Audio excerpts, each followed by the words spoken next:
আমি প্রথম লন্ডনে গিয়েছিলাম লন্ডন ফ্যাশন উইক কভার করতে। তো যে কদিন ছিলাম আমি লন্ডনে তার বেশিরভাগ দিনই আমি কাটিয়েছি ভিক্টোরিয়ান অ্যালবার্ট মিউজিয়ামে, যেটা সংক্ষেপে আমরা ভিএনএ বলি।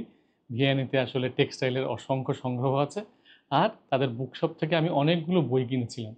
সেই বইগুলো কেনার সময় আমরা বাঙালিরা যেটা করি সেটাই বারবার করেছি, যে কনভার্ট করার চেষ্টা করি পাউন্ডে। পাউন্ডটাকে টাকায় কনভার্ট করলে কি হয়, মানে কত টাকা পড়ে আসলে, এইগুলো আমাদের মাথায় সবসময় কাজ করে।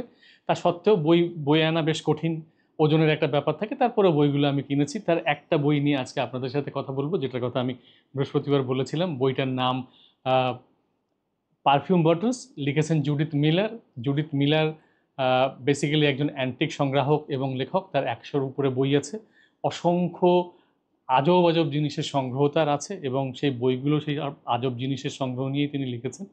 তার মধ্যে এই বইটা হচ্ছে পারফিউম বটলস। পারফিউমের বোতল নিয়ে যে এরকম একটা বইয়ের কথা ভাবা যায়, সেটা জুডিথ মিলারের এই বইটা না উল্টালে বলা যাবে, মানে বলা যেত না। আমি আসলে বইটার নাম এবং বোতলগুলোর ছবি দেখেই মূলত বইটা কিনেছিলাম, এবং কিনে মনে হচ্ছে যে ভালোই হয়েছে, অন্তত আপনাদের সাথে এত বছর পরে এসে বইটাকে আমি শেয়ার করতে পারছি, আপনাদের আগ্রহ উস্কে দিতে পারছি। এখানে 455 পৃষ্ঠার মতো এখানে আছে। সেই পৃষ্ঠাগুলোর মধ্যে প্রতিটা পৃষ্ঠাতে ছবি আছে। ছবিগুলো ভীষণই আকর্ষক। 450 ধরনের বোতলের ছবি আছে, সেটা সেই ভিক্টোরিয়ান সময়কার বোতল থেকে শুরু করে এখনকার বোতল, একেবারে আধুনিক বোতল, সব কিছু, সব ধরনের বোতলের ছবি আপনি এখানে পাবেন। সেটা সেই ভিক্টোরিয়ান যুগের ছবিই হোক, ভিক্টোরিয়ান যুগের বোতলের ছবিই হোক, কিংবা একেবারে আধুনিক কাঠের বোতলের ছবিই হোক। সব কাঁচের বোতল এবং বিভিন্ন শেপ সাইজের, এবং বিভিন্ন পারফিউমের, যেগুলো বিভিন্ন ব্র্যান্ডের, বিভিন্ন নামের, এবং দিনের পর দিন তিনি এইগুলো কালেক্ট করেছেন। এবং পাতা উল্টাতে উল্টাতে আপনার ভীষণই মজা লাগবে। বেশি না, মাত্র 5টা অধ্যায়। সেই অধ্যায়গুলোকে তিনি ভাগ করেছেন এইভাবে, যে ইন্ট্রোডাকশনের পরেই pre 20th century, early 20th century to 30th century, then 40s and 50s, then 1960, then 1960s to মানে প্রেজেন্ট, এই এখন পর্যন্ত। এই মোটামুটিভাবে বই অল্প অল্প করে তিনি লিখেছেন, আর আগ্রহটা বা কৌতূহলটা পাঠকের জন্য রেখে দিয়েছেন ছবি দেখার জন্যে।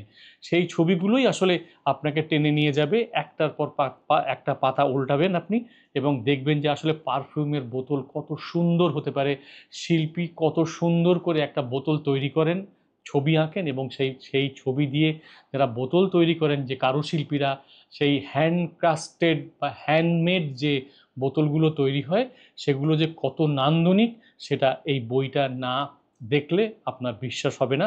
আমরা অনেক ধরনের শেপ এবং সাইজের বোতল আমরা দেখে থাকি, কিন্তু এই বোতল দেখলে আপনি আসলেই বিস্মিত হবেন যে কত ধরনের বোতল থাকতে পারে পারফিউমের। এবং বিভিন্ন ব্র্যান্ডের কথা তো বলেছি, ব্র্যান্ডের বোতলগুলোও আছে, তাদের বক্সগুলোও আছে এইখানে, এবং সেগুলো নিয়ে মোটামুটিভাবে তিনি সংগ্রহ করার চেষ্টা করেছেন। সে চমৎকার একটা বই, যেটা ডিকে পাবলিশ করেছেন জুডিথ মিলারের, এবং অ্যান্টিক বোতল বা পারফিউম বোতল নিয়ে এই বইটা নিয়ে আমরা এবারের আলোচনা করলাম। 1 সপ্তাহ পরে এটা আমাদের 40তম পর্ব। দেখতে দেখতে আসলে 40তম পর্ব শেষ করে ফেলতে যাচ্ছি। এটা একমাত্র সম্ভব হয়েছে আমার টিমের কারণে, ছোট্ট একটা টিম, আর অবশ্যই আপনাদের জন্য। আপনারা আমাদের সাথে আছেন, সেই জন্য আমাদের সোশ্যাল মিডিয়া অবশ্যই সাবস্ক্রাইব করবেন। আর যে কথাটা বলার, সে কথাটা হচ্ছে, আমি নিজে ভুক্তভোগী, তাই বলছি যে অসুস্থতা অবশ্যই কাম্য নয়। ভাইরাল ফিভার সবার হচ্ছে, খুব সাবধানে থাকবেন, শরীরের যত্ন নেবেন। সবাই ভালো থাকবেন এবং সুস্থ থাকবেন।